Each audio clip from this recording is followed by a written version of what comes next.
Ano? Please don't skip the ads. At paki-like naman, share at subscribe mo na rin, salamat.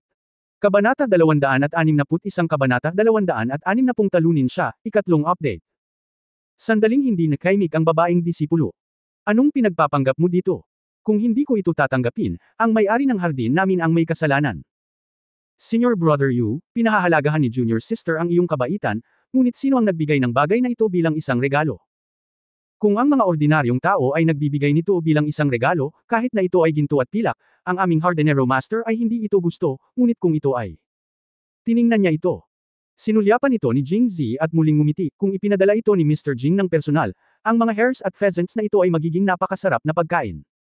Kung hindi ko tatanggapin ang mga ito, ang may-ari ng hardin ay hindi magiging masaya mamaya. Mas lalong sumama ang mukha ng lalaki. Hindi ba masyadong halata na iba ang pakikitungo sa kanila? Napakalantad ba para sa iyo na sirain ang iyong sapatos? Kaya't nang walang anumang paliwanag, lumakad siya at inagaw ang laro mula sa kamay ng disipulo, at marahas na sinabi, talagang lalo kayong nagiging masungit. Lihim ninyong ginagawa ang maliliit na bagay na ito sa likuran ninyo habang wala ang inyong nakatatandang kapatid na babae. Dumura siya sa direksyon nilang dalawa, ba? Let me tell you, baka magtagumpay ka kapag wala ako, pero kapag nandito ako, hindi mo man lang iniisip. Mamaya ko nasasabihin kapag nakapagpahinga na si Senior Sister at bumuti na ang ulo niya. Siya, tingnan natin kung hindi kanya parusahan. Binyantaan ng lalaki ang mga babaeng disipulo. Akala niya ay matatakot sila kapag narinig nila ito, ngunit hindi nila inaasahan na wala silang pakialam sa dalawa. Tumingin sa kanya ang babaeng alagad at ngumiti, at mas lalong sumama ang ekspresyon ng gwapong lalaki. Nakaturo sa kanya ng masama, ang kanyang ekspresyon ay malamig. Ibaba mo ang mga bagay. Nang itinuro niya ito, naramdaman ng lalaki ang lamig sa kanyang likuran, ngunit iniisip kung sino siya. Bakit tayo matatakot sa ganitong uri ng bastard? Pagkatapos ay mas nagkaroon ako ng lakas, hayaan mo na. Mangarap. Huwag mong isipin na Sir On ang aking nakatatandang kapatid na babae gamit ang ganitong uri ng lokal na produkto. Hayaan mong sabihin ko sa iyo, kung alam mo kung ano ang iyong hinahanap, umalis ka kaagad at huwag pumasok sa Waxian Garden sa susunod na kalahating hakbang, kung hindi, huwag mo akong sisihin sa pagiging bastos. Hoy, paano ka naging bastos? Nagulat ang lalaki. Hindi niya inaasahan na ganoon ka-generous si Jing Zi. Pinaikit niya ang kanyang mga mata at sinabi sa malamig na boses, kilala mo ba kung sino ang aking ama? Ewan ko, pero alam kong kapag hindi ka bumitaw, bubugbugin kita hanggang sa hindi mo na makilala kung sino ang tatay mo. Habang nagsasalita siya, ngumisi si Jing Zi kay Hanhan, at ang matangkad na Hanhan ay lumapit sa lalaki na walang ekspresyon. Kasing kapal iyon ng bakal na pader, at napakalakas ng pressure kaya nakahinga pa ng mabilis ang lalaki. Ngunit matigas pa rin niyang sinabi, ikaw, ang lakas ng loob mo. Ha, ikaw ay marunong makita ang kaiban at alam na ako ay nangangahas. Pagkatapos sabihin iyon, itinuro ni Jing Zi si Hanhan, fuck him. Umakyat si Hanhan at natamba. Hindi talaga siya niloko. Tinulak ko lang siya, pero nang walang lakas, tinulak ko siya sa lupa, parang porselana na humipo. Hindi siya pinansin ni Jing Zi at hiniling kay Hanhan na ibalik muli ang laro sa babaeng disipulo, at walang pakialam na sinabi, ang pheasant na ito ay tumatakbo sa kabundukan araw-araw. Malamang na mas masikip ang karne. Mangyaring nilaga ito sandali. Ang babaeng alagad ang nagutos nito. Tumanggaw siya at nakakita ng maglilinis sa kusina. Talagang, ang lakas talaga ng loob mo. Tumayo ang lalaki mula sa lupa, hindi pa rin makapaniwala. Ngunit sa parehong oras, ang kanyang mga mata ay naging malamig, ipapaalam ko sa iyo ang mga kahihinatnan ng pagkakasala sa akin. Gagawin kitang mabuti. Tumanggaw si Jing Zi at mahinahong sinabi, okay, naiintindihan ko. Sa isang pangungusap, pinasakit nito ang dibdib ng lalaki. Sa katunayan, nakita rin ito ni Jing Zi na kakaiba. Ang lalaking ito ay halatang disipulo ng Waxian Pavilion, kaya tinawag siyang Hanhan Siyang. Paano niya nalaman na wala naman siyang alam na martial arts at mapapatamba sa isang tulak? Kung alam niya ito, siya mismo ang gumawa nito. At saka, hindi na siya gaanong natatakot sa mga banta niya ngayon. Pagkatapos bukas, magiging prominenteng figure din siya sa korte. Bakit siya magdudulot ng gulo sa Waxian Pavilion dahil sa pribadong bagay na ito? At saka, kung tutusin, siya ang manugang ng Waxian Pavilion. Nang maisip niya ang kanyang manugang, naisip niya si Wang Yingqiu. Sa pag-iisip kay Wang Yingqiu, naramdaman niyang dapat na siyang matulog. Ba, oras na para umakyat. Ayaw na niyang mag-aksaya ng oras sa ganoong pag-aaksaya. Bago siya handang umakyat, nakita niya si Wang Yingqiu na sumusulpot sa rehas sa ikalawang palapag. Sumulyap siya sa kanya, puno ng lamang, at pagkatapos ay nag-aalalang bumaba. Hindi nagtagal, nagpakita siya sa tabi ni Jing Zi. Matapos tignan siyang mabuti at ibaba, nakita niyang maayos na ang lahat. Sa wakas ay bumagsak ang kanyang nag-aalalang puso at nakahinga siya ng maluwag, ngunit nagtanong pa rin siya, tapos na ba ang kompetisyon? Tapos na ang kompetisyon. Tapos na. Nanalo. Hindi mahalaga, ito ay isang draw. Basta lahat ay maayos, hindi mahalaga kung manalo o matalo. Bago ngayon, si Wang Yingqiu ay hindi kailanman kinabahan at nag-alala. Bumaba mula sa itaas at hilingin sa mga tao na lumabas at magtanong. Kung ang isang tao ay hindi dumating upang bisitahin ng hindi inaasahan, malamang na hindi siya umakyat sa itaas. Sa pagkakataong ito, magiliw na nagkatinginan ang dalawa. Kung walang bumbilya sa pinangyarihan, gusto sana niyang yakapin ang leeg nito at isabit ito sa kanya. Ngunit ang bumbilya ay nakaramdam ng hindi maipaliwanag na presyon. Light bulb no. Isa, si Han Han, na laging katabi ni Jingzi, ay mas matino. Kapag masama ang sitwasyon, siya ang nagkukusa at nagsabi, "Young Master, pupunta ako sa kusina para tingnan kung matutulungan kita." Siya. Parang tumakbo palayo pagkasabi nun. Tumakas. Ang Bumilya-no. Dalawa, gayunpaman, ay walang ganitong kamalayan. Sa pagtingin sa magiliw na damdamin ng dalawang tao, palagi niyang nararamdaman na may hindi tama. Naisip niya na si Wang Yingqiu at ang batang ito ay tila may relasyon. Pero hindi niya maisip kung bakit. In terms of appearance, although mas magaling siya ng konti sa akin, siguradong matatalo siya ng family background niya. Kahit na hindi niya alam kung ano ang ginagawa ng pamilya ni Jingzi, narinig niyang tinawag lang siya ng babaeng disipulo na, Mr. Jing, at hindi pa niya narinig ang isang makapangyarihang opisyal na nagngangalang Jing sa kasalukuyang hukuman. At tinawag lang siya ng malaking lalaki na, Young Village Master, at ang kanyang estilo ng pag-uugali ay nagmumukha siyang isang tulisan kaysa isang mayaman. Posible bang gusto ni Wang Yingqiu ang magaspang na lalaki na ito at hindi niya gusto ang maamo at matikas? Kung sinabi mo sa akin ng mas maaga, magagawa ko rin. Nang makitang tila nasa fiyog ang Bumilya, napabuntong hininga si Jingzi. Wala siyang paraan upang harapin ang gayong walang malay na tao, kaya gusto niyang hawakan ang kamay ni Wang Yingqiu at maghandang umakyat sa itaas. Nang makita ang tagsibol sa mga mata ni Jingzi, agad siyang naunawaan ni Wang Yingqiu. Sa pag-iisip, nahihiya niyang iniwasan ang kamay nito, na nagmumura ng masamang tao sa kanyang puso, ngunit sinabi, nabalitaan ko lang na nagdala ka ng 2 ibon at liebre. Nagkataon na mayroon akong ilang mga pampalusog na gamot, narito ang sagot, dalhin ito sa kusina at nilaga ito, at hayaan mong matikman ang aking pagkayari. Tapos tumakbo siya palayo. Sa katunayan, kung ano ang iniisip ni Jingzi ay iyon din ang iniisip ni Wang Yingqiu, na nakakaalam ng asensya at lasa. Ngunit ngayon ang maling panahon. Malapit na mag-lunch time. Ang pinakamahalagang bagay ay mayroong isang nakakainis at walang malay na tao sa ibaba. Natatakot si Wang Yingqiu na may biglang pumasok. Kabanata 262 Hindi masama, unang update. Magulo pa rin ang isip ni Yu Haixing.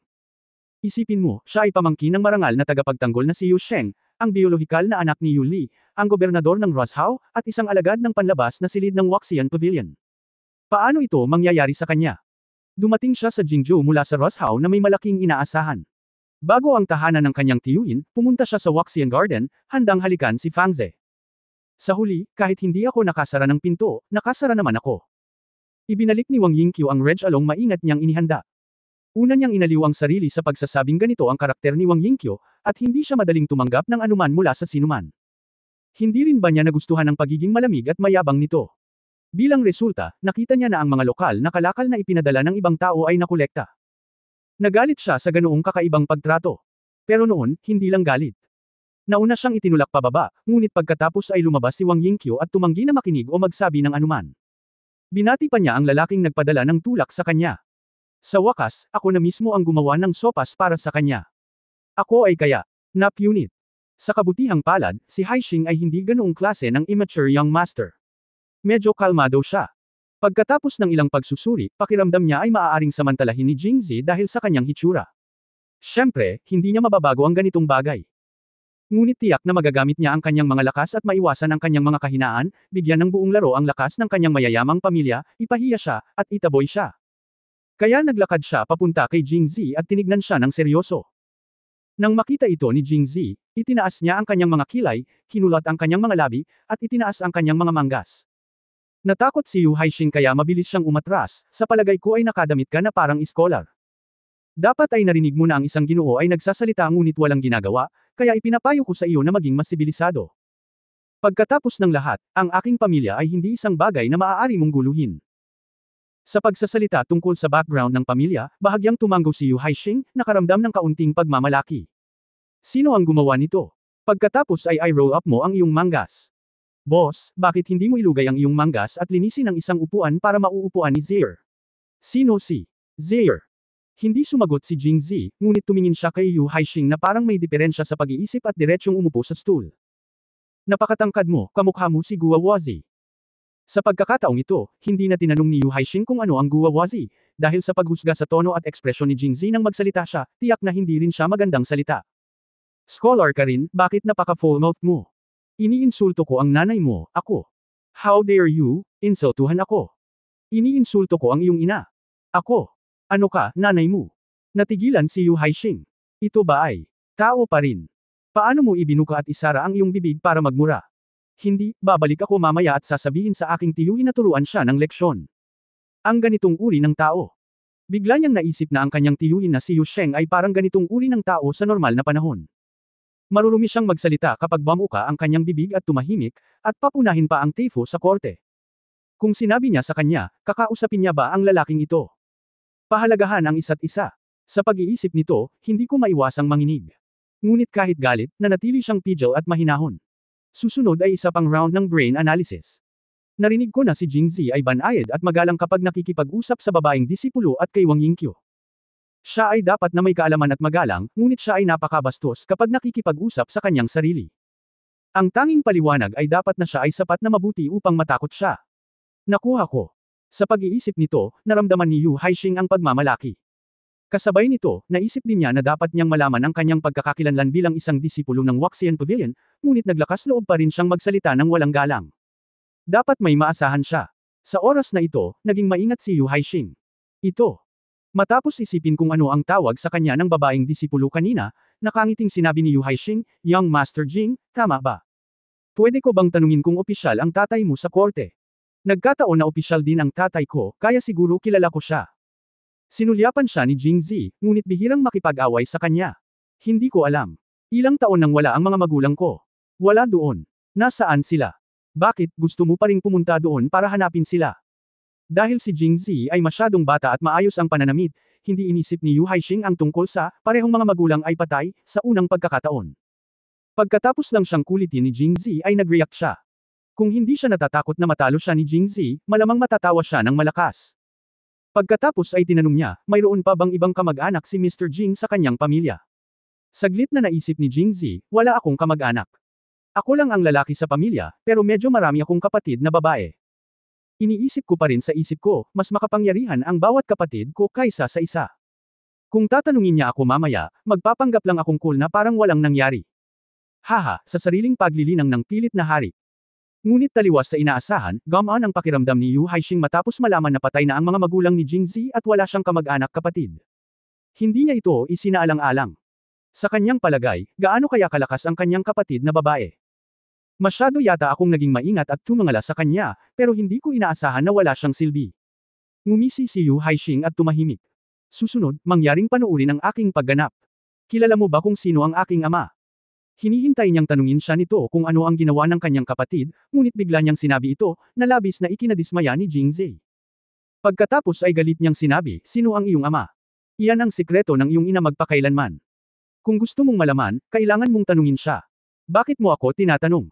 Ang ganitong sariwa at kinong sagot ay nagtutulak sa mga tao na sumabog pagkatapos marinig ito. Ito ang unang pagkakataon na narinig ni Yu Haixing. Sino ang iyong ama? Iyan ang walang hanggang sikreto ng iyong ina.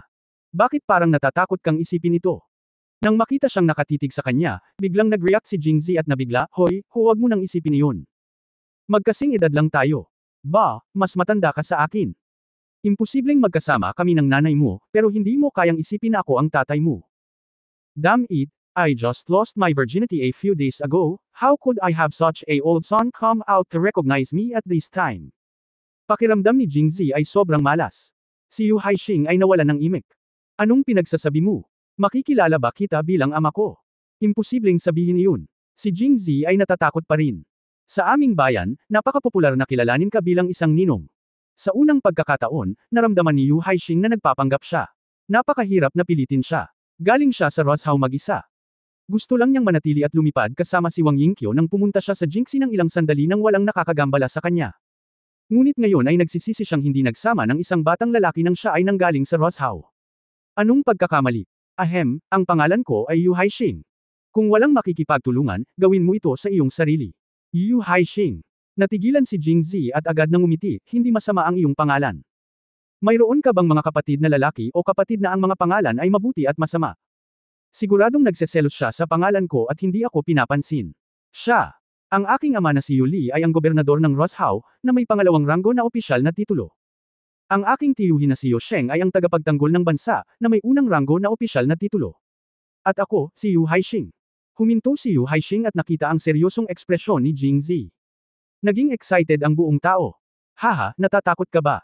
Siya ay isang disipulo ng panlabas na silid ng Waxian Pavilion ng apat na pangunahing sekta ng Angwo. Kabanata 263 Kritikal na pag-atake. Ikalawang update. Well, ano kung gayon? Pagkatapos. Ano pagkatapos? Medyo nalito si Yu Haixing. Mali ang reaksyong ito. Kasama ang iyong pamilya, ang iyong tiyuhin at ang iyong ama ang pinakamakapangyarihan. Ang iba ay walang silbi. Ikaw, isang panlabas na disipulo ng Waxian Pavilion, magkaroon ng lakas ng loob na ipakilala ako sa iyo. Nasaan ang iyong mukha? Yun lang, may mukha ka. Okay lang ba? Parang hindi. Ano ang iyong opisyal na posisyon? Nako, ang galing.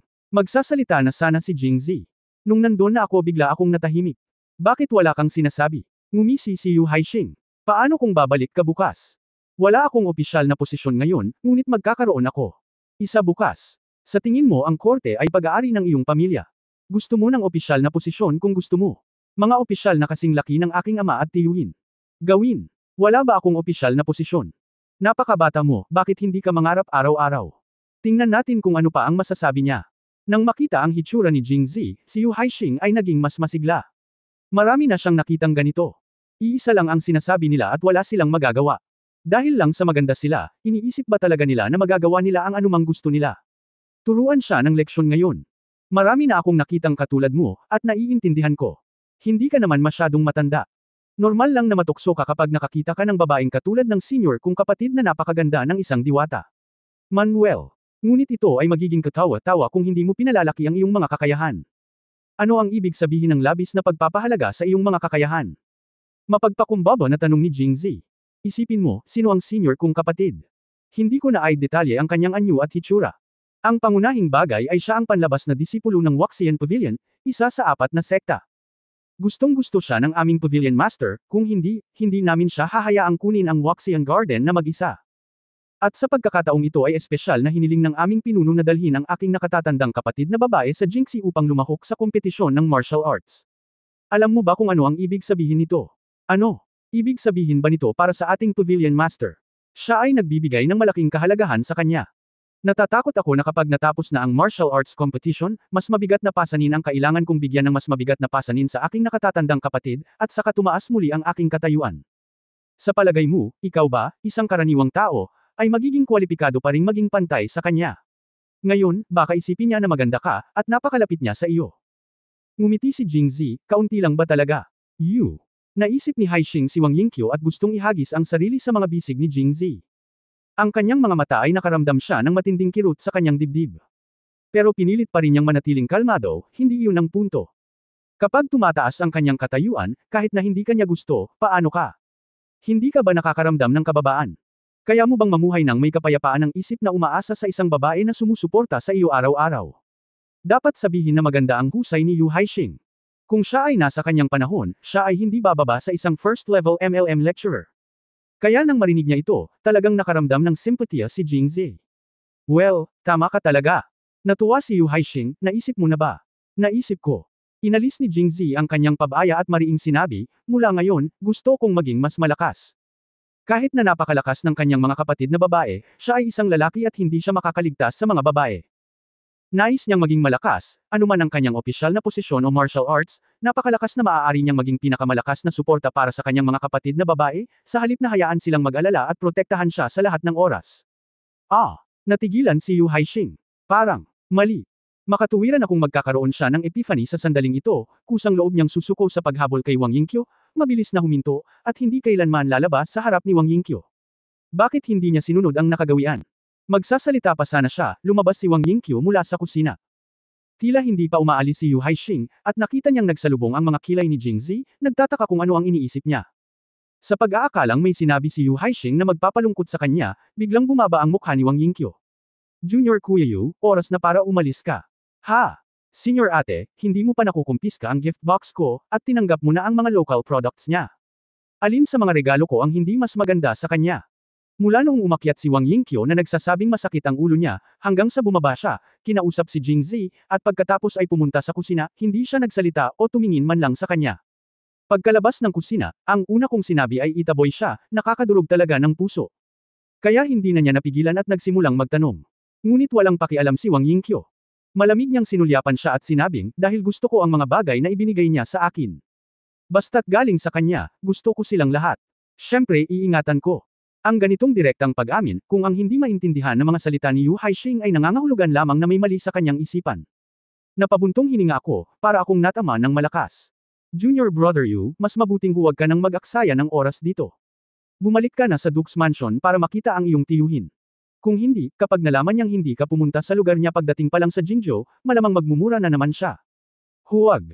Sa oras na ito, tumayo si Jingzi kasama si Yu Haixing, may-ari ng hardin. Okay lang ang sinabi nitong okay na kapatid, masigasig akong nakikinig, mag-usap ulit tayo. Kaya't muli siyang nagtanong, anong ginagawa mo? Lumabas ka ulit. Sa pagtingin kay Jingzi, ang ekspresyon ni Wang Yingqiu ay naging napakaamo at banayad, at siya ay tumawa, hindi ba dahil natatakot ako na ang sopas ay kumukulo ng masyadong mahaba, kaya lumabas ka para tingnan. Para kay Chongdeng, naramdaman ni Yu Haixing na nakatanggap siya ng isa pang kritikal na suntok. Ayos lang ako, pero ito ang may-ari ng hardin. Dahil nilaga ito, hindi mo na kailangang panuurin sa kusina. Napakausok. Matigas na umiling si Wang Yingqiu, hindi iyon uubra. Ang sopas na niluto ko para sa iyo, kailangan kong makita ito ng sarili kong mga mata. Dahil okay lang, papasok na ako. Habang sinasabi niya iyon ay tumingin siya sa kanya na may matingkad na ngiti, tumalikod at umalis. Si Yu Haixing, na natama na naman at parang mamamatay na, ay hindi napigil ang magtanong, Senior Sister, hindi ba sabi mo ngayon lang masakit ang ulo mo? Oo, nung kausap kita ngayon lang, sumakit ulo ko. Tapos tumingin siya sa likod. Jingzi, pero noong nakita ko siya, hindi ko na naramdaman ang sakit. Ayos na ang lahat. Pumasok si Wang Yingqiu sa kusina, ngunit naramdaman ni Yu Haixing na parang nagdadalamati siya sa kanyang asawa, at malabo na parang naglalakad na bangkay. Gusto niyang bumalik, kaya nag-time muna siya. Okay lang kuya, wag ka nang maghanap, andan na lahat ang may-ari ng garden. Bakit ngayon mo lang ako tinawag na senior sister? Biglang nagtanong si Yu Haixing na parang may natuklasan siyang bagong mundo. Master of the garden, palagi mo akong tinatawag ng ganito. Guro ng hardin. Ilang beses itong binulong ni Yu Haixing, at biglang nakaramdam muli ng motibasyon.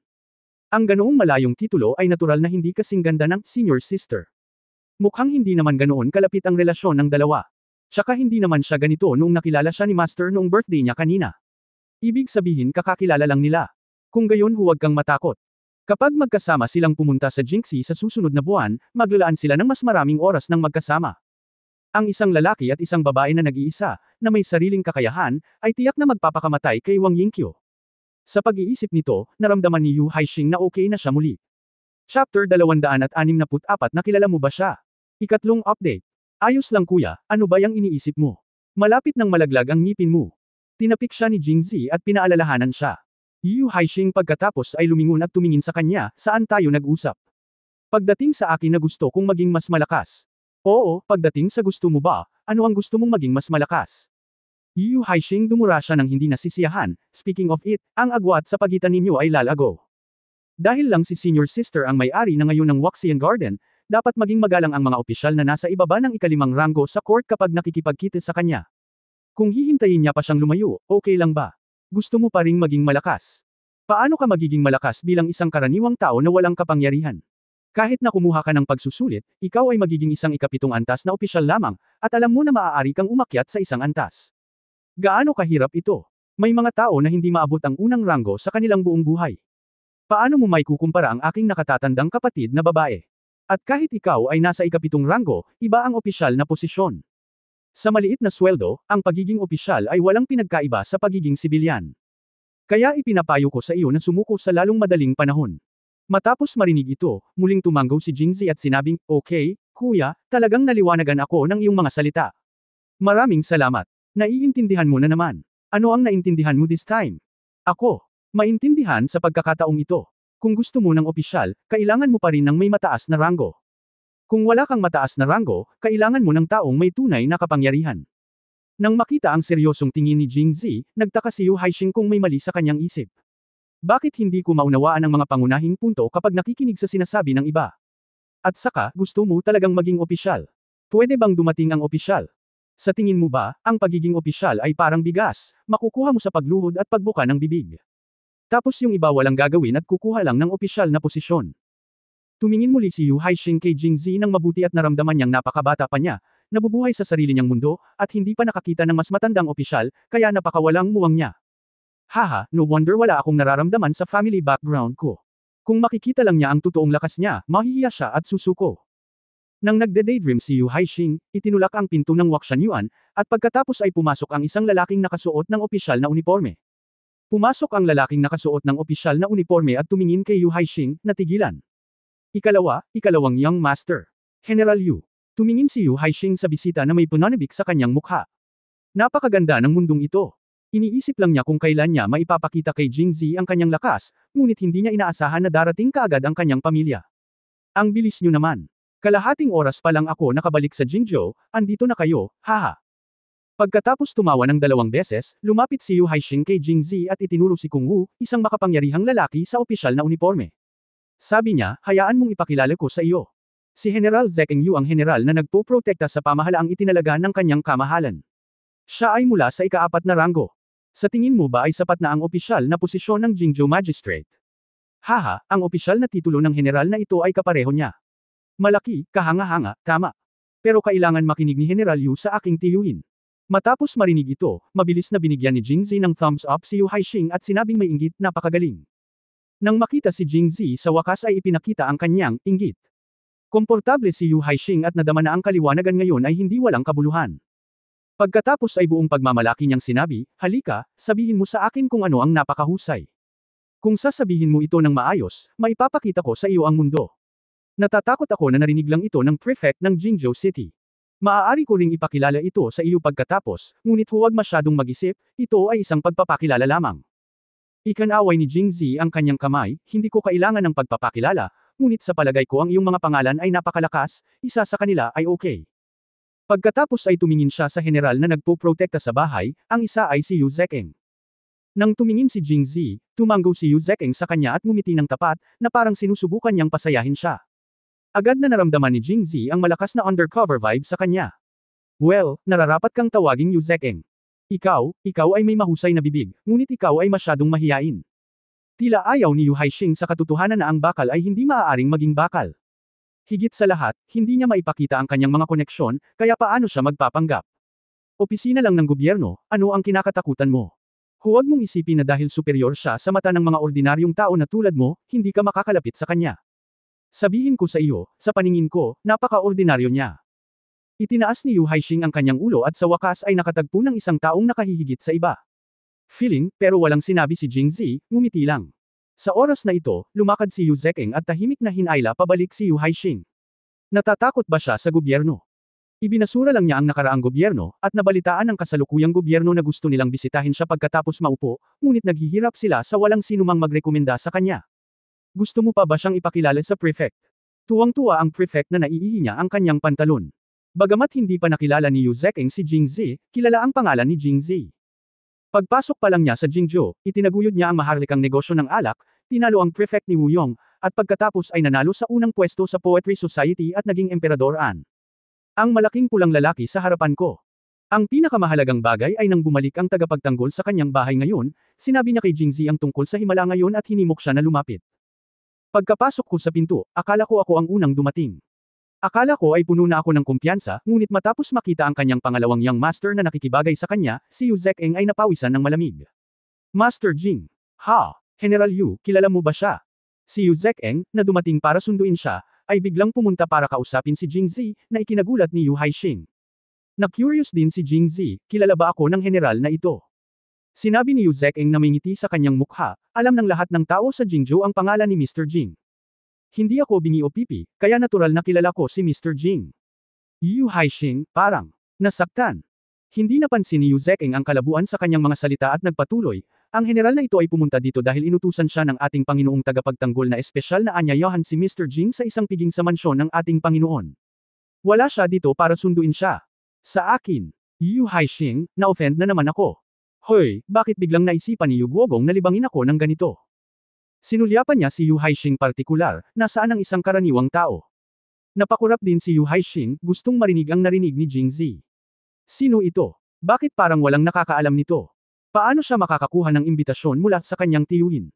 Nabalitaan ko na ang iyong kamahalan ay magbibigay ng opisyal na posisyon kay Mr. Jing bukas ng umaga, kaya't nais ng ating duke na imbitahan si Mr. Jing sa mansyon upang pag-usapan ito.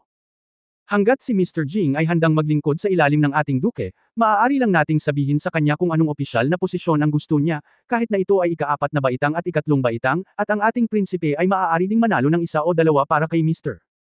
Dahil walang mga tagalabas maliban kina Jingzi at Yu Haixing, hindi iniwasan ni Yu Zeking ang pagdududa at direktang sinabi ang kanyang intensyon.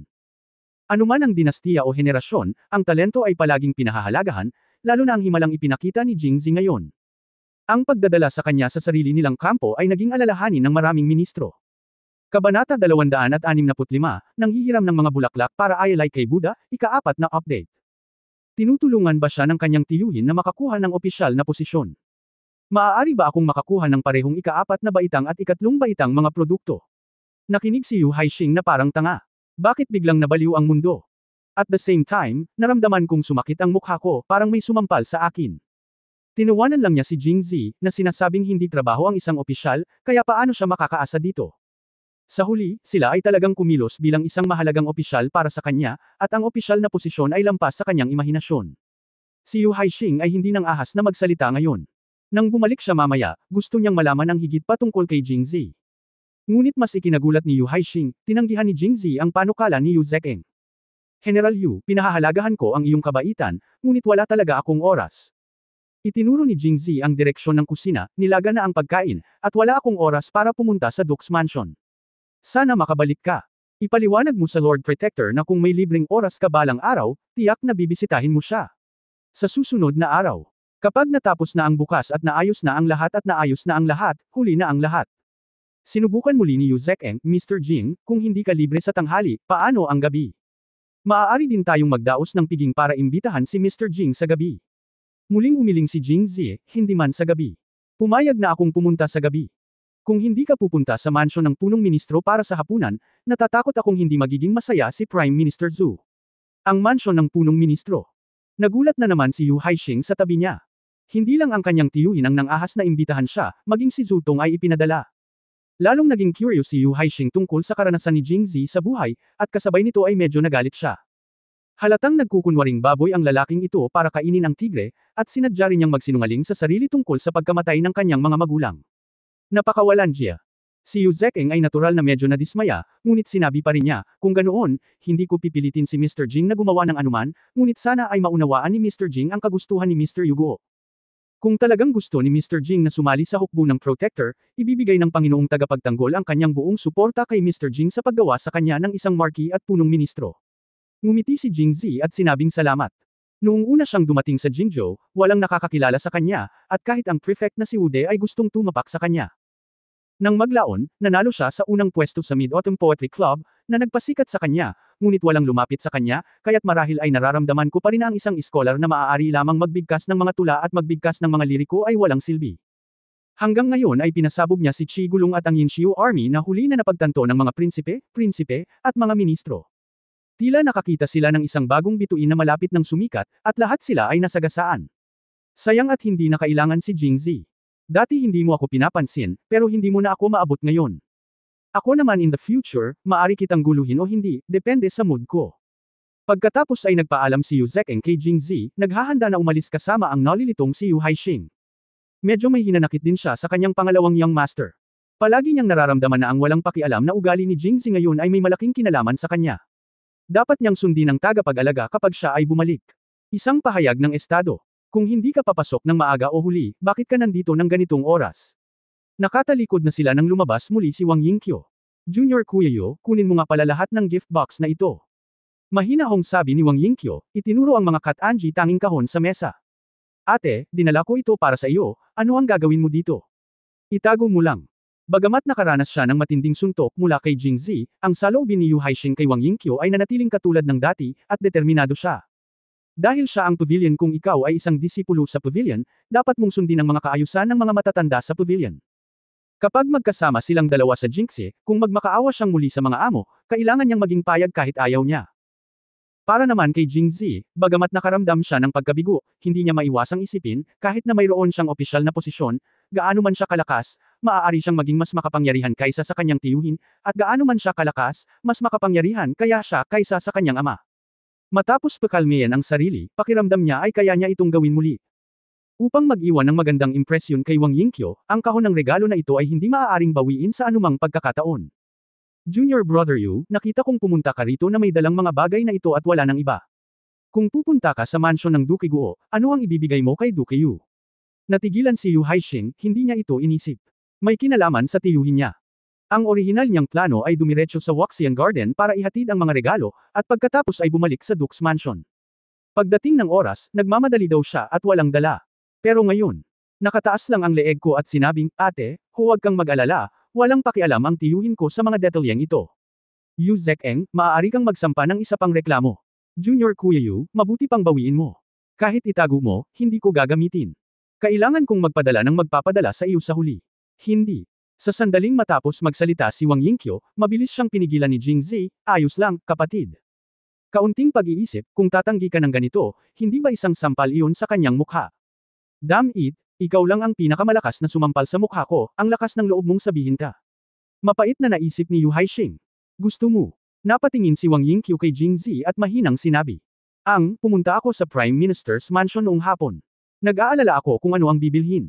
Ang mga Reg Along ito ay mukhang napakahusay na nakabalot. Ang mga ito ay mga specialty din ng Roshow. Napakagandang ibigay ang mga ito.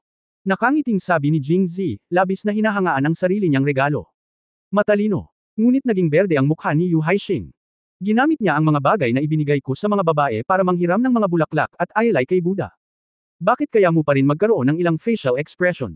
Napagpasyahan niya na basta hilingin ni Wang Yingqiu na bawiin ito, papayag talaga siya. Walang masasabing salita para samantalahin ang batang ito. Ngunit nakalulungkot, hindi man lang siya nilingan ni Wang Yingqiu sa susunod. Mainit niyang sinulyapan si Jingzi at mahinang sinabi, okay, pagkatapos ay makikinig ako sa iyo at mananatili. Yu Haixing. Yu Zekeng, maaari akong magreklamo muli kapag bumalik ako. Salamat sa napakagandang regalo, kuya. Huwag kang mag-alala, kung manggagaling ka ulit sa Roshow sa hinaharap, magdala ka na lang ng kung ano-ano. Kapag hindi niya ito tinanggap, tatanggapin ko ito para sa kanya. Magiliw na sabi ni Jingzi. Mangyaring maging isang tao. Ayaw siyang pansinin ni Yu Haixing, ngumuso lang siya at naglakad palabas. Ngumiti ng paumanhin si Yu Zekeng kay Jingzi at sinundan siya, ngunit huminto siya nang makarating siya sa pinto. Hoy, Yang Changshi, bakit ka nandito? Sa pasukan ng Waxian Yuan, isang matipunong lalaki na may katulad na pangangatawan kay Yu Zekeng ay nagmula sa labas. Nakasuot siya ng opisyal na uniforme na kahit si Jingzi ay hindi makilala. Tumayo siya roon nang marinig ang boses. Matapos makitang malinaw na si Yu Zekeng iyon, nagulat din sila at sinabing, bakit nandito rin si General Yu? Habang nagsasalita sila, sabay silang napatingin sa bulwagan, at nagkataon na nakita nila si Jingzi na nakatayo roon, at agad nilang napagtanto ito. Ang matipunong lalaki na kilala bilang, Yang Changshi, ay pumulupot sa kanyang mga labi at sinabing may mahinang ngiti, dahil narito si General Yu, walang dahilan kung bakit hindi ako dapat pumunta. Kaya lang, si General Yu ay tila isang hakbang sa unahan.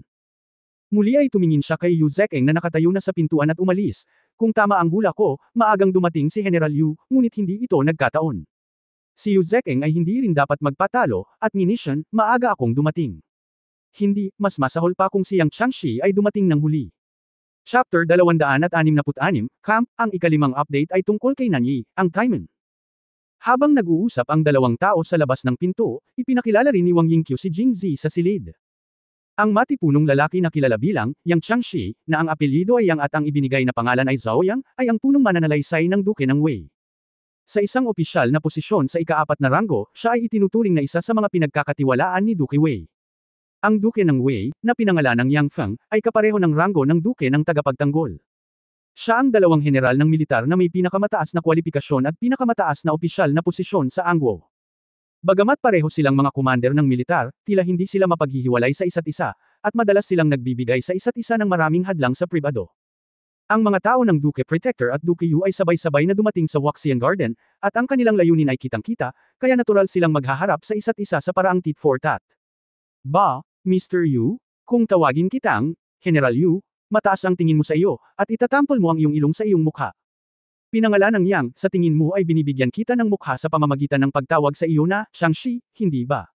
Sa tingin mo natatakot ako sa iyo. Tumabi si Yu Haixing at awkward na hinayla si Yu Zekeng. General Yu, sa kalyeng ito, pansinin ang epekto.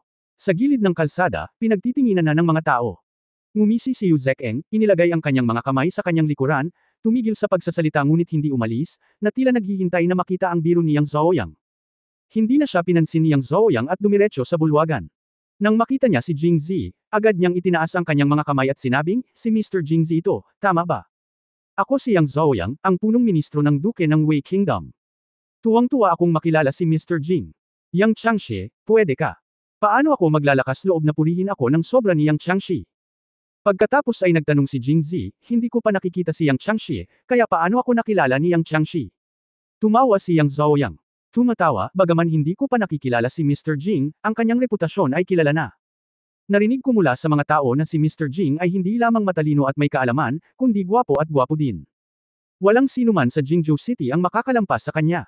Tama, kaya noong una kong nakita si Mr. Jing, nagulat ako at naisip kong ikaw iyon. Kailangan kong sabihin na ang sinabi nitong matangkad at mukhang magaspang na lalaki ay lubhang nakakatulong. Jing Zi pagkatapos ng masayang pakikinig, ngumiti siya at ikanaway ang kanyang mga kamay at sinabing, bueno, magaling si Yang Changxi, talagang masarap ang lasa ni Yang Changxi. Natigilan sandali si Yang Zhaoyang, at pagkatapos ay tumawa ng tapat. Damn it, ulam ka. Nang makita na ang operasyon ni Yang Zhaoyang ay nanalo ng papuri ni Jing Zi, nagreklamo si Yu Zekeng noong una, at pagkatapos ay nagsisi ng kaunti. Kung alam niya lang na tinapik ko lang siya.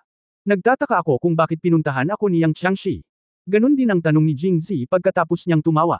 Mr. Jing, inimbitahan kita sa isang piging sa mansyon ni Duke Wei sa utos ng ating Duke Wei. Utot ka. Nang matapos siyang magsalita, sumigaw si Yu Zekeng. 10 araw na ang nakalipas, umalis si Duke Wei Guo patungong Jingxi. Hindi siya makakabalik hanggang matapos ang kompetisyon sa pagitan ng 4 na sekta sa pinakamaaga. Ngunit sinabi mo na inimbitahan ni Duke Wei Guo si Mr. Jing sa handaan. Sinong niloloko mo? Sa wakas nalaman ni Yu Zekeng. Kung makakita ka ng butas, magsimulang magtrabaho ng direkta. Sinulyapan siya ni Yang Zhaoyang at hindi siya pinansin. Mr. Jing, ang duke natin ay nasa kanluran ng Jin, ngunit narinig din niya ang tungkol sa pangalan ng Young Master, kaya nagpadala ng mensahe si Fei Ge na humihiling sa akin na imbitahan muna si Mr. Jing na mag-guest sa bahay ni Duke Wei, at pagkatapos ay formal na anyayahan si Mr. Jing pagbalik niya. Young Master, halika na. Kailangan kong sabihin na sa mga tuntunin ng pagsasalita, itong Yang Changxi ay maaaring magsalita ng higit pa kaysa kay General Yu. Bakit mo inimbitahan si Jing Zi nang walang dahilan? Nais lang niyang isama siya sa kampo, na eksaktong kapareho ng ideya ni Yu Zekeng, ngunit hindi niya ito direktang sinabi, at ipinahayag ang kanyang kabaitan ng mataktika, na naging mas komportable sa mga tao. Ngunit tinanggihan pa rin ni Jing Zi ang kabaitan at sinabi kay Yang Zhaoyang ang sinabi niya kay Zi Cheng. Hindi nagpakita ng anumang pagkabigo si Yang Zhaoyang matapos itong marinig. Sa halip, nakangiti niyang sinabi, dahil may gagawin si Mr. Jing, maaari na lang itong gawin sa susunod. Kung malaya si Mr. Jing, maaari siyang dumiretso sa mansyon ni Duke Wei. Wei, will the door of the Duke's mansion is always open to Mr. Jing. Ang huling pangungusap ay ang pangunahing punto, na nagpakita ng layunin ng kanyang paglalakbay. Ngumiti lang si Jing Zi at hindi sumagot. Pumili ng isang panig. Ayaw niyang gawin ito, dahil kung gagawin niya iyon, lagi siyang nakasangla ng iba. Gusto niyang bumuo ng sarili niyang kampo at huwag umasa sa sinuman. Pagkatapos ng ilang casual na salita, handa nang umalis si Yang Zhaoyang. Biglang pumasok mula sa pinto ang isa pang nasa katanghaliang gulang na lalaki na katamtaman ang pangangatawan. Nakasuot siya ng brocade robe. Iba sa aura ng militar ni Yang Zhaoyang at Yu Zekeng, ang lalaking ito ay talagang may bukas na hitsura sa kanyang mukha. Buhay na buhay talaga ang Wakshan Yuan ngayon. Malinaw na kilala ng taong ito sina Yang Zhaoyang at Yu Zekeng. Nandito ba sina Yang Changxi at General Yu? Saka siyang ngumiti. Hoy, nandito si Magistrate Li. Kagagaling lang ni Prefect Li sa pwesto. Hindi kaya siya ay dumating para pribado ang pagbisita. Sina Yang Zhaoyang at Yu Zekeng ay nagsabi ng masasakit na salita. Sina Yang Zhaoyang at Yu Zekeng ay sinakta ng isa't isa dahil sila ay kani-kanilang amo, ngunit kapag kaharap ang mga opisyal ng sibilyan, ang kanilang mga posisyon ay naging parehong kampo ng mga commander ng militar, at natural na magkapareho sila ng galit. Ipinakilala ni Wang Yingqiu kay Jing Zi sa mahinang boses na ang taong ito ay si Li Haoyun, ang bagong hinirang na mahistrado ng Jingzhou. Siya ay orihinal na isang panauhing ministro sa Taishi Mansion. Sa pagkakataong ito, salamat kay Jing Zi, napabagsak si Wu De. Naroon din ang Taishi Hao Junwang. At ang rekomendasyon ng prinsipe, upang si Li Haoyun ay maaaring kunin ang posisyon ng mahistrado ng Jingzhou. Matapos makinig sa pagpapakilala ni Wang Yingqiu, si Jing Zi ay nagkaroon ng tiyak na pag-unawa sa mga umiiral na paksayon sa korte ni Angguo. Sa itaas ng korte ng Angguo, mayroong 5 opisyal ng unang ranggo, 2 opisyal ng militar at 3 lingkod sibil. Ang pangalawang commander ng militar ay sina Duke Yu Sheng at Duke Wei Yangfeng. Ang ikatlong opisyal ng militar ay sina Tai Shi Hao Junhuang, Tifo Bai Qingyuan at punong ministro Zhu Tong. Sa kanila, mas kitang-kita ang kampo. Ang una ay ang punong ministro na si Zhu Tong, isang neutral na paksayon. Dahil si Grandmaster Hao Junhuang ang guro ni Prinsipe Sumoyan, ang linya ng Grandmasters ay ang Donggang sect, na tumutulong sa prinsipe. Si Tifo Bai Qingyuan ay ang guro ni Haring Siang Sumowo, kaya ang kampo ng Tifo ay ang kampo ni King Siang. Para naman sa Duke ng Wei at Duke ng tagapagtanggol, hawak nila ang karamihan sa kapangyarihang militar sa Angguo. Tila ginagawa nila ang kanilang sariling mga tungkulin at bumubuo ng magkakahiwalay na mga kampo, tapat na tinutulungan ng Angguo. Gayunpaman, may mga undercurrents na umaagos sa ilalim ng 5 kampong ito. Halimbawa, sino ang suportado ni King Jin at saang sekta sila kalakip. Ang mga ito ay mas komplikado, at ang tunay na kapangyarihang hawak ng mga kampong ito ay napakalaki. Nakakasakit din ito ng ulo para kay Emperor An. Walang sino man ang maaaring masaktan, at walang sino man ang maaaring sadyang masiyahan. Umiling si Jing Zi matapos itong marinig. Tila kahit na siya ay opisyal o nagtatrabaho, ang mga walang kakayahan ay pangalawa, at ang pinakamahalaga ay ang pumila. Kung tatayo ka sa maling panig, mapapahamak ka. Kung tatayo ka sa tamang posisyon, magagawa mong umangat sa tuktok. Kabanata 267 Paggawa ng hakbang para magsalita, unang update. Narito sina General Yu at Yang Changxie, paano ako hindi makakarating? Si Li Haoyun ay nasa mabuting kalooban, at hindi nagbago ang kanyang mukha dahil sa pangungutya ng dalawa, at nakangiting sinabi. Siya ay orihinal na panauhin lamang, kaya nang makilala niya sina Yang Zhaoyang at Yu Zekeng, kailangan niyang mag-ingat sa kanyang sasabihin. Pero ngayong siya na ang naging prefect, at ang kanyang opisyal na posisyon ay pareho sa kanila, siya ay nasa ika-4 na ranggo, kaya siya ay may kumpiyansa na magsalita. Ngunit ang lahat ng ito ay salamat sa isang tao. Sa pag-iisip nito, tumingin siya sa bulwagan. Nang tumingin din si Jing Zi, nagtama ang kanilang mga mata at tumanggaw sila sa isa't isa. Alam mo ba kung para saan tayo nandito? Tanong ni Yu Zekeng. Haha, hindi lahat tanga. Ang naisip mo, bakit hindi natin naisip? Pero sa pagtitig sa'yo ng ganito, nabigo ka lang. Malamig na bamantong hininga si Yang Zhaoyang, bakit, sa tingin mo ba ay mas magaling ka sa amin? Sino ang nakakaalam? Taos pusong tumanggaw si Li Haoyun, well, nararamdaman ko iyon. Hindi pinansin ang galit na titig ng dalawang tao, naglakad si Li Haoyun sa bulwagan. Master Jing, mas mabuting makilala siya kaysa maging sikat. Ako ang mahistrado ng Xia Jingzhou, Li Haoyun. Simple at diretso ang pagsasalita niya, na naging komportable sa mga tao. Napaka-komplementaryo ni Prefect Li. Napansin ni Jing Zi na si Li Haoyun ay hindi pa masyadong matanda, nasa edad 30s lamang. Kahanga-hanga na si Prefect Li ay maaaring humawak ng isang mahalagang posisyon bilang Prefect ng Jingzhou sa murang edad. Kung gayon kailangan kong magpasalamat kay Mr. Jing. Li. Ibinigay ni Haoyun ang kanyang kamay, ngunit medyo nahihiya, bago kita nakilala, akala ko ay kahangahangang maging prefect sa murang edad, ngunit pagkatapos kitang makita. Sobrang lungkot ang nararamdaman ko. Hindi naman kailangang magpakumbaba ni Prefect Li. I wonder why Prefect Li came to see me today. Hindi naman niya ako iimbitahan sa bahay mo tulad ng dalawang matanda, di ba? Kung ganito ang kaso, then I can only say sorry in advance. Dahil hindi naman talaga ako libre ngayon. Kung tatanggihan mo ang isang tao lang, mukhang hindi maganda, ngunit kung tatanggihan mo ang tatlo, para kang isang mangkok ng tubig na pinatag, at silang tatlo ay walang anumang opinyon. Matapos marinig ito, nakahinga ng maluwag sina Yu Zekeng at Yang Zhaoyang at sabay na ipinagmamalaki. Haha, kahit nakapasok ka, kung hindi mo kaya, hindi mo magagawa. Ngunit umiling si Li Haoyun at nakangiting sinabi, sobrang nag-aalala si Young Master Jing. Sa totoo lang, pumunta ako dito ngayon para sa dalawang dahilan. Ang isa ay pumunta ako dito para magsabi ng ilang salita kay Mr. Jing sa utos ng aking mentor. Ang isa pa ay kung ako ay maging prefect, kaya ko salamat kay Mr. Jing. Matagal ko nang gustong pasalamatan si Mr. Jing, pero sa kasamaang palad ay nagkaroon ako ngayon ng pagkakataon. Ang tagapagturo na binanggit ni Li Haoyun ay natural na si Grandmaster Hao Junhuang, ngunit hindi niya alam kung ano ang gusto niyang sabihin sa kanya. Pagkatapos ay nagtanong siya, sa totoo lang, ang aking mentor ay nagplano rin na libangin si Mr. Jing. Gayunpaman, dahil siya ay may sakit kamakailan at hindi man lang nakadalo sa court sa umaga sa loob ng maraming araw, natakot siya na hindi maging maganda ang pagtanggap, kaya't kailangan niyang sumuko. At saka, ang aking tagapagturo ay nadama na si Mr. Jing ay hindi natanggap ng maayos. Ako ay sumasali lang sa pagsusulit sa martial arts ngayon, at ako ay mas abala sa mga bagay-bagay ngayon, at ako ay dapat na mas pagod sa mga bagay-bagay. Para payagan si Mr. Jing na magpahinga pa. Pagkatapos sabihin ito ni Li Haoyun, sinadya niya itong tiningnan. Nagkatinginan sina Yang Zhaoyang at Yu Zekeng, na parang sinasabi nila, tingnan mo, ito ang kaharian. Medyo nahiya nga silang dalawa. Ayon kay Li Haoyun, sila ay, hindi makatwiran, na mga tao. Ngumiti si Jingzi at sinabing, natutuwa ako na si Grandmaster ay napakamaalalahanin. Kapag siya ay libre balang araw, talagang pupunta ako at magpasalamat. Pagkatapos ay nagtataka siyang nagtanong, hindi ko lang alam kung ano ang hiniling ni Grandmaster Hao kay Magistrate Li na sabihin sa akin. Babuka na sana ni Li Haoyun ang kanyang bibig, bigla niyang naisip ang 2 taong nakatayo sa malapit at nakikinig, Mr. Jing, paano kung gumawa tayo ng hakbang para mag-usap?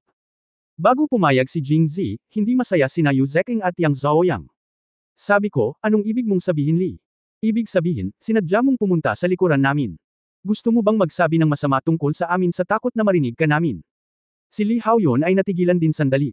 Ngumiti si Jingzi at sinabi, Li kung may sasabihin ang prefect, masasabi lang niya ito sa harapan niya. Napangiti si Li Haoyun, bueno, sa totoo lang, kahit na ang aking tagapagturo ay may sakit sa bahay, narinig niya ang lahat ng mga tula na isinulat ni Jing, at binibigkas din niya ito araw-araw at itinuring ang mga ito bilang kanyang mga ninuno. Ang pinakamahalagang bagay ay pinupuri si Jing para sa kanyang pambihirang mga talento. Kung pipili siya ng opisyal na posisyon, inirerekomenda ng kanyang mentor na siya ay maging isang civil servant. Sa ganitong paraan lamang maipalaganap ang mga talento ni Jing at hindi masisira ang kanyang reputasyon bilang iskolar. Trail lang lahat, walang pakialam si Mr. Jing. Hoy, anong pinagsasabi mo? Martial arts is a trail. Nakapunta ka na ba sa trail na sa tingin mo lahat ay isang trail? Ito ay isang maliit na paraan, ngunit ang mga tagapaglingkod sibil ay ang pangunahing daan. Sa mga darating na digmaan, padadalhan mo na lang ba kayo ng mga civil servant para makipag-usap?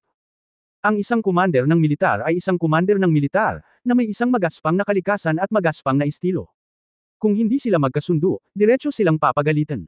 Sa simula pa lang, minamaliit nila ang mga opisyal ng sibilyan, ngunit siniraan sila ng isang opisyal ng sibilyan sa harap ng 2 general. Paanong hindi sila mapag-alitan ngayon? Namula si Li Haoyun at namutla matapos siyang pag-alitan, at nakaramdam ng kaunting kawalan. Ganito ang mga general na ito, papagalitan ang mga tao kung hindi nila maipaliwanag. Sino ang natakot sa isang lingkod sibil na pag-alitan ng isang tao? Ngunit natatakot siya sa mga general. Hindi siya magagalit kahit pinagagalitan siya ng sobra. Baka mabugbog siya kapag napag-alitan siya ng sobra. Napakalupit nila. Ito ang sinabi ng aking guro.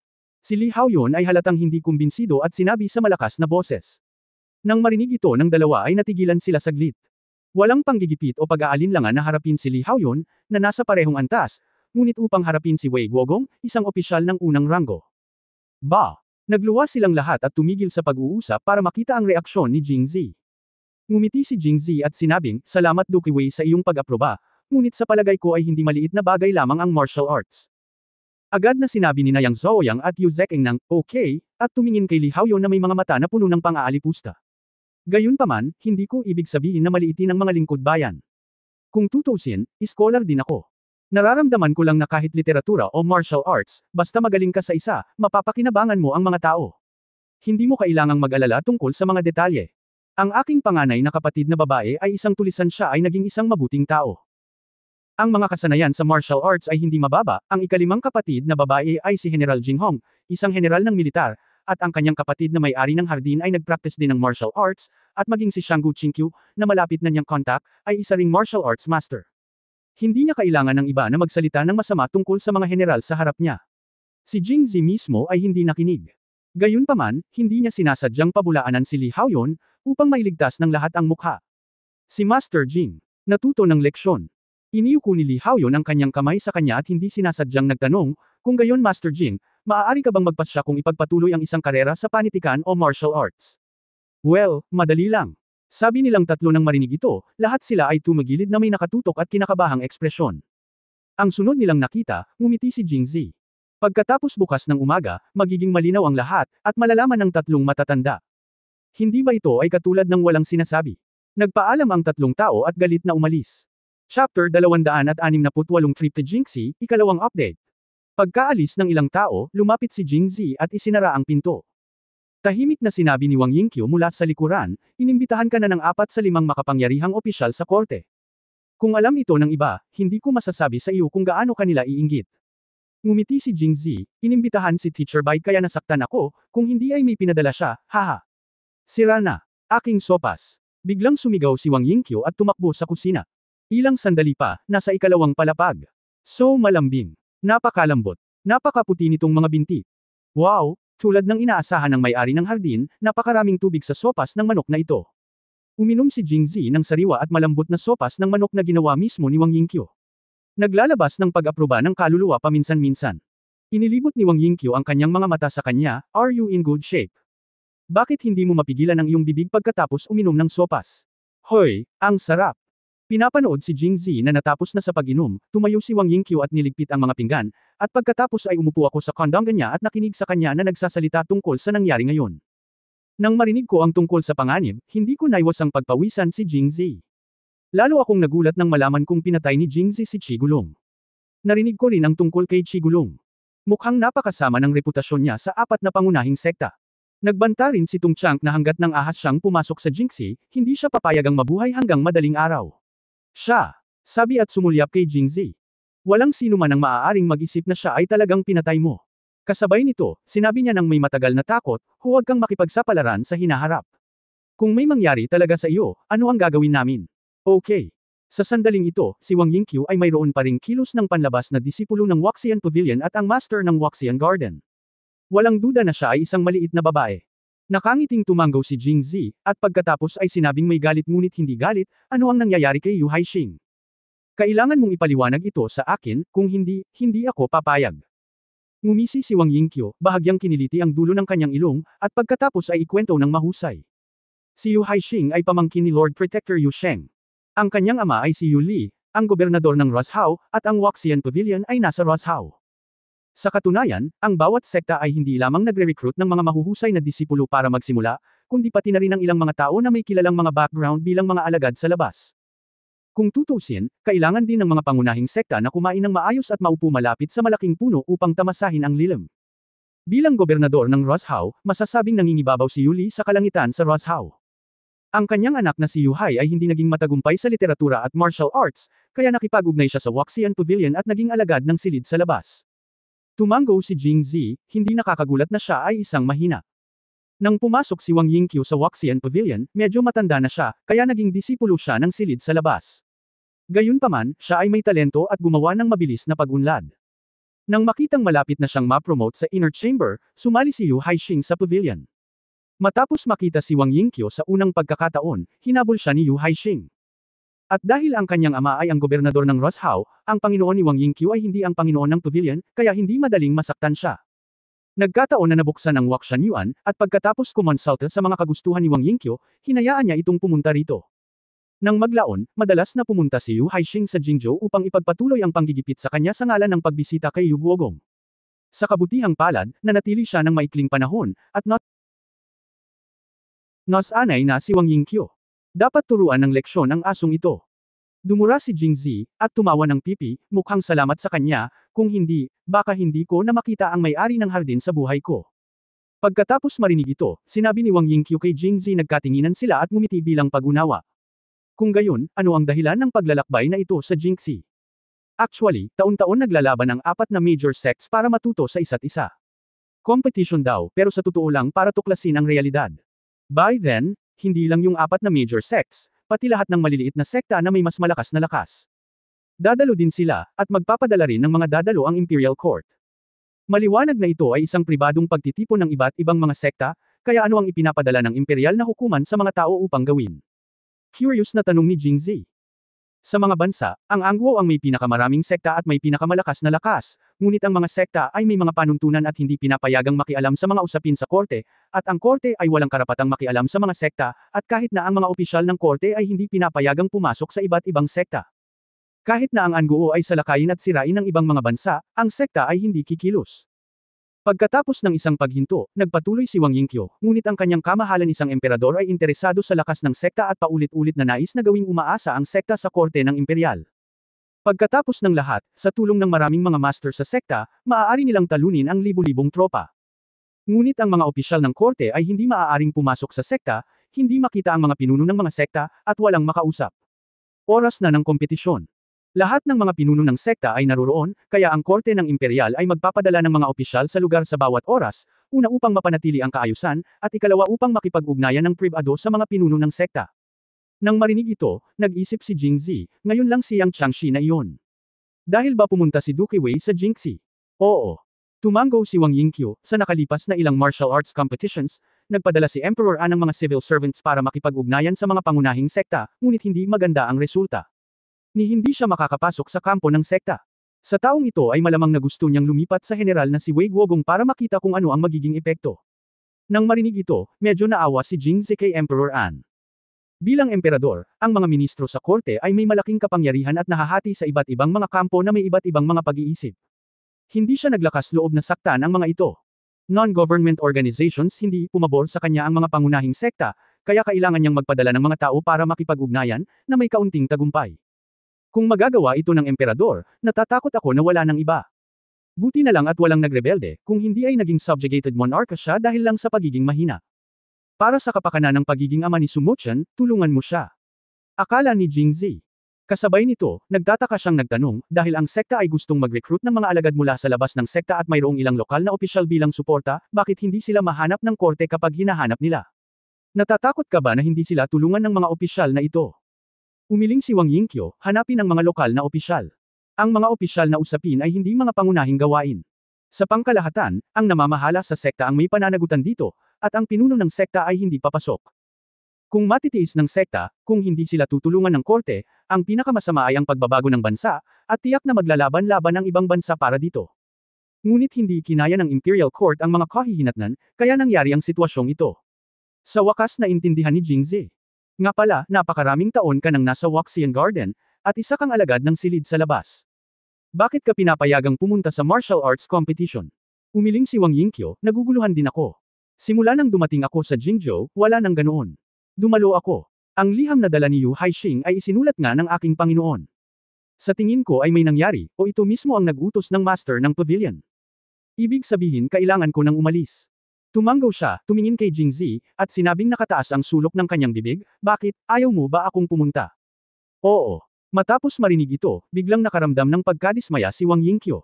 Sumunod, narinig kong sinabi niya, gusto kong sumama ka sa akin, hindi sa lalaking nagsasabing okay lang siya kahit halatang hindi siya magaling. Chapter 269, habang tumatagal. Ikatlong update. Dahil kailangan niyang pumunta sa Prime Minister's Mansion sa hapon, hinihintay siya ng kanyang dalawang kapatid na babae, at si Hanhan ay nasa baba din. Matagal na nag-alinlangan si Jingzi sa pagitan ng pagmamaneho o hindi, palaging natatakot na baka magtagal ito at maantala ang mga bagay. Noong una, nag-aalala siya dahil masyadong maikli ang oras, ngunit ngayon ay nag-aalala siya dahil masyadong mahaba ang oras. Ito ay talagang isang masayang pag-aalala. Ngunit tulad ng tinatawag na buo at mainit na pag-iisip at pagnanasa, kasama ng mapagmahal at magiliw na Wang Yingqiu, nadama ni Jingzi na ang pag-alis sa oras na ito ay tila hindi pag-uugali ng isang ginoo. Kaya, nagsimula siya. Para mapabilis ang oras, gumamit siya ng sprint speed na 100 metro. Wala pang kalahating oras, natapos na niya ang laban.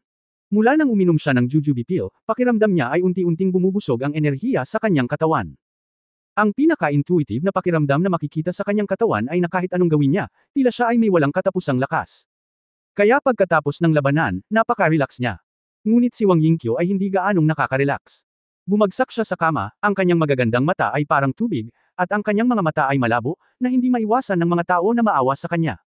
Aalis ka na. Si Wang Yingqiu ay nakahiga sa kanyang gilid sa kama, una ng kanyang mga kamay sa kanyang ulo, nakatingin sa kanya ng nananaginip, na parang may hinanakit. Napagtanto din ni Jingzi na may mali. Sa tuwing pupunta siya sa Yanyu kasama si Wang Yingqiu, magbibihis siya at aalis ng nagmamadali. Paano magkakaroon ng anumang imahe ng isang mabuting tao dito? Kaya lumakad siya pasulong, tumingkayad sa tabi ng kama, marahang hinaplos ang baba niya, at hinalikan siya sa noo. Kasalanan ko, o napabayan kita. Pagkatapos sabihin ang mga salitang ito, ang taglagas na tubig sa mga mata ni Wang Yingqiu ay tila umapaw at umikot sa kanyang mga mata. Sa ilang pagkakamali, naging babae siya ni Jingzi. Ngunit hindi niya ito pinagsisihan, lalo na nang muli niyang nakilala si Jingzi. Napagdesisyonan na niya na mag-isa lang siya sa buhay niya, kaya nawala ang kayabangan at kawalang interes ng may-ari ng hardin. Tulad ng isang munting babae, tumitingin siya sa hardin araw-araw. Naghihintay sa kanyang pagdating, naghihintay na manatili siya pagdating niya, kahit na manatili siya ng kaunti pa. Ngunit sa tuwing nakikipagtalik si Jingzi sa kanya, nagmamadali siyang umalis, at unti-unti ay nagkakaroon siya ng pakiramdam na siya at siya ay magkasama dahil sa ideya ng pagtatalik. Sa sandaling lumitaw ang kaisipang ito ay nagtagal sa kanyang isipan, na nagpailing sa kanyang sariling posisyon, at ito ay naging mas matindi. Ngayon lang niya narinig na aalis na si Jingzi, at bumagsak ang buong katawan niya. Nang makitang umiiyak siya, medyo nataranta rin si Jingzi. Mabilis niya itong niyakap, tinapik ng marahan, at mahinang sinabi, paano ko sasabihin sa kapatid ko at sa iba pa ang tungkol sa relasyon natin? Hindi. Nang marinig ito, mabilis na itinaas ni Wang Yingqiu ang kanyang ulo at tumanggi. You always have to tell them. It doesn't matter if you tell them you're liar. Kung hindi mo sasabihin, you have to be sneaky every time you come here. Kung natatakot kang madiskubre nila, kailangan mong bumalik ng maaga. Actually gusto ko talagang makasama ka ng mas matagal. Ituloy mo ang ganito. It's so unfair to you. Itinaas niya ang kanyang baba gamit ang kanyang mga kamay at tinitigan ang kanyang malinaw na mga mata, na puno ng lamang. Ayokong maranasan ng may-ari ng aking bahay ang ganitong uri ng kawalan ng katarungan. Matapos marinig ito, ang mga luha ni Wang Yingqiu ay parang mga baha na bumubulusok mula sa pilapil. Hindi na sila napigilan at tumalsik.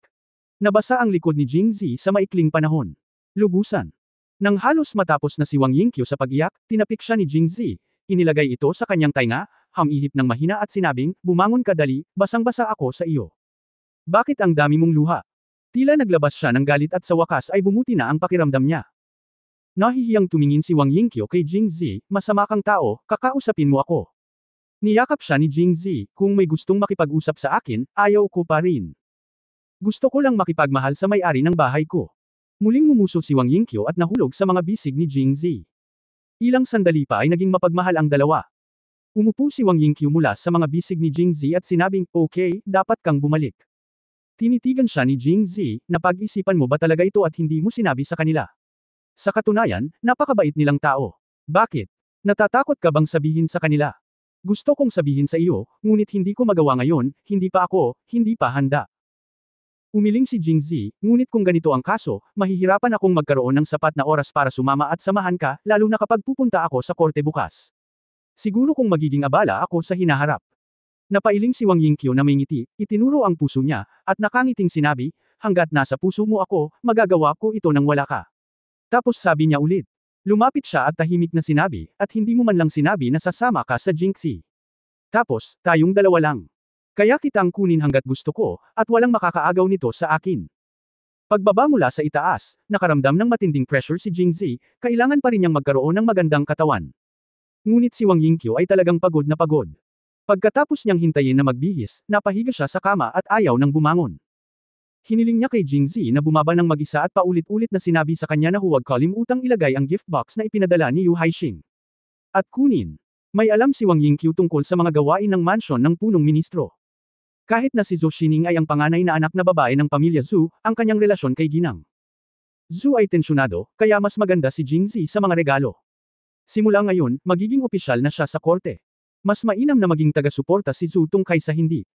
Ngumiti si Jingzi at pumayag, at nang bumaba siya, hiniling niya kay Hanhan na buhatin ang lahat ng mga kahon ng regalo sa kanyang likod, at umalis sa Waxian Garden na may pagmamahal ng babaeng disipulo.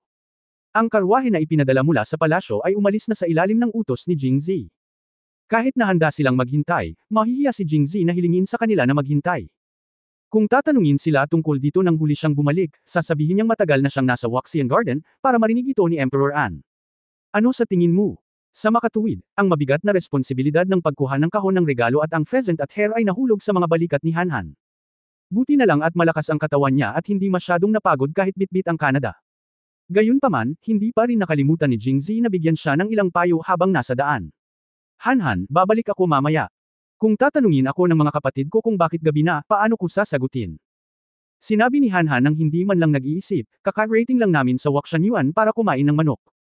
Iniisip ang nilaga ni Wang Yingqiu ngayon lang. Hindi napigilan ni Hanhan ang paglalaway sa amoy ng ibon.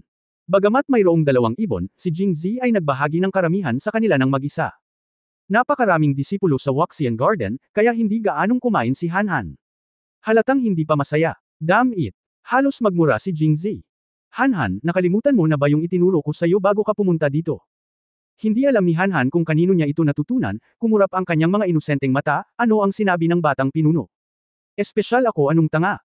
Lihim na nagmura si Jingzi, iniisip na kakailanganin siya mamaya, kaya wala siyang pakialam. Pinipigilan niya ang kanyang galit at magiliw na sinabi, kung tatanungin ito ng aking mga kapatid na babae mamaya, sabihin mo lang na tayo. Nang matapos magsalita si Jingzi, tinapik ni Hanhan Kai ang kanyang ulo, oh, ito, naalala ko. Pumunta ako dito para uminom ng isang bowl ng chicken soup at muntik ko nang makalimutan. Buti na lang pinaalalahanan ako ng batang pinuno ng nayon. Kabanata 270 bibigyan kita ng martilyo, ika-4 na update. Habang nasa daan, natakot si Jingzi na baka makalimutan na naman siya ni Hanhan, kaya pinaghirapan niya ang pambobomba sa kanya ng melatonin, na halos samuka pa si Hanhan sa isang hanggal. Young Village Master, hindi na kailangang ulitin, naalala ko na ang lahat.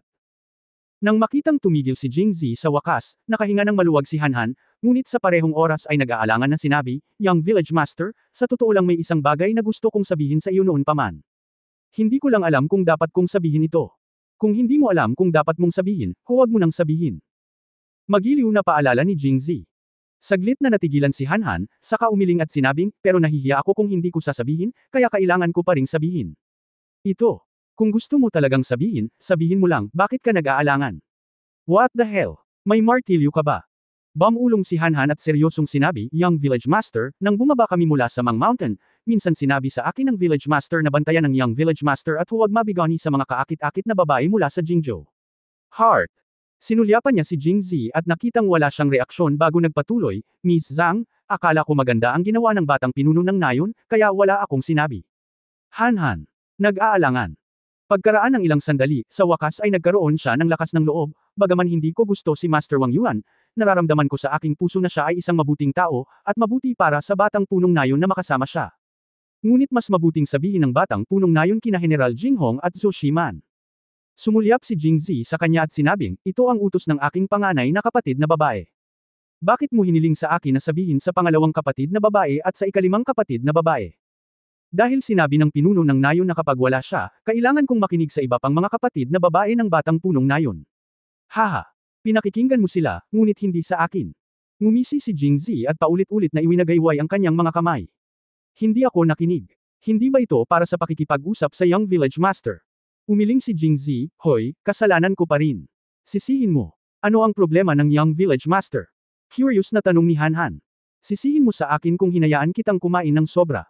Nagpatuloy ang dalawa sa paglalakad, muling sinabi ni Jingzi, Hanhan, hayaan mo akong sabihin sa iyo muli, pag-uusapan natin ang iba pang mga bagay mamaya, wala kang ibibigay sa akin mamaya. Ako na ang bahala dito, mag-ingat ka may sorpresa ako. Anong sorpresa? Nabulunan si Jingzi, iniisip na bagamat bumuti na ang taong ito, kailangan pa rin niyang pagbutihin, at ni hindi niya marinig ang banta. Nang surprise. Bulong niya at naglakad pasulong. Young Village Leader, ito ba ay ganitong klase ng martilyo? Sa sandaling ito, napadaan silang dalawa sa isang tindahan ng panday. Ang tindahan ng panday ay hindi maliit, at mayroong lahat ng uri ng mga kagamitang bakal, kabilang ang mga asarol, pala, martilyo at iba pang kagamitan. Nag-isip sandali si Jingzi. Kanina pa niya iniisip ang paggawa ng sandata para kay Hanhan, ngunit sa wakas ay nakalimutan na niya ito. Bakit hindi samantalahin ang pagkakataong ito upang makagawa ng isa? Kaya tumanggo siya, nahulaan mo ito ng kalahating tama, ito ay isang martilyo, ngunit hindi ang ganitong uri, ngunit ang uri na maaaring pumatay sa lahat ng tao gamit ito. Patayin ang lahat. Matapos marinig ito, ang mga mata ni Hanhan ay nagningning sa pambihirang paraan. Hindi niya nais na patayin ang lahat, ngunit ito ay magiging mahusay na magkaroon ng sandata sa kanyang pagtatapon. Kung tutuusin, sa mga nagdaang laban, gumamit ng armas ang mga kalaban. Palagi niyang nararamdaman na hindi niya ito kayang gawin gamit ang kanyang mga kamay. Sige, sumama ka sa akin. Kaya't si Jingzi ay pumasok sa tindahan ng panday, nakipag-usap sa panday saglit, at sinabi sa panday ang hugis at sukat ng martilyo sa kanyang isipan na talagang lumilipad na palakol. Ang panday ay hindi pa nakagawa ng ganito dati, at gusto niyang tumanggi, ngunit nang makita niya ang kumikinang na pilak sa kamay ni Jingzi, masaya niyang tinanggap ang negosyo. Paglabas ng panday, tuwang-tuwa si Hanhan. Gamaan ang pakiramdam ni Jingzi, hinding-hindi na mawawala ng kontrol ang taong ito, tama ba? Ilang sandali pa ay nakarating na siya sa pintuan ng Prime Minister's Mansion. Kung ikukumpara noong nakaraan, bukas ang pinto ng Prime Minister's Mansion ngayon. Pagtingin sa loob, ang mga katulong ng asyenda ay naglalakad pabalik-balik sa looban, at may dalawa pang gwardya sa labas ng pinto, na naging mas masiglang tingnan. Sa sandaling humakbang si Jingzi, nakilala siya ng gwardya kung tutuusin, nagkagulo si Jingzi sa huling pagpunta niya rito at muntik na siyang sip-A ni Mrs. Zhou.